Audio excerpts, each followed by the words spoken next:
There's something about fame that makes everyone who doesn't know you wish that they did, and everyone who does wish they didn't. And I'm not famous, there's just an overwhelming amount of people who wish that they didn't know me. But assuming that you have a connection to someone of fame, like say your fourth grade teacher was on the soundstage the day that they were recording the 13th Transformers movie, at that point you would be obligated to tell everyone through not so passive comments that you have a connection to someone reasonably noteworthy.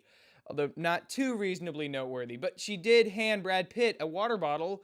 I mean, he didn't ask for it. I can sit here and tell you that I was invited to the birthday party of some famous person's grandson, but then again, why would you care? Great question, but if my experience with the human race is any indicator, that doesn't really matter because now you know someone who was invited to the birthday party of some famous person's grandson, and that makes you cool. Not really. They're just normal people. They go to Kroger just like you.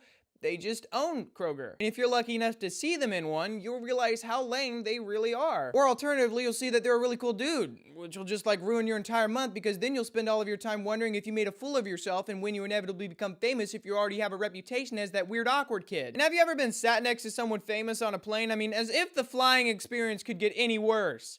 For them. I mean, I'm sure you're a nice person, but anyone talking to you about your birthplace and hometown like you didn't already know it tends to get a little bit irritating. Some people will wait in line for hours to meet someone. I mean, that's gotta be degrading. No one ever waits in line to get your signature. In fact, a lot of times you have to wait in line to give your signature. Most of these people are just like musicians or movie stars, possibly a pro sportser, although you might want to make sure that they didn't just finish practicing before you go up to meet them. Thinky. My point though is that these people are just doing their job. Hundreds of other people go about just doing their job, and yet you never see plumbers getting mobbed in the supermarket.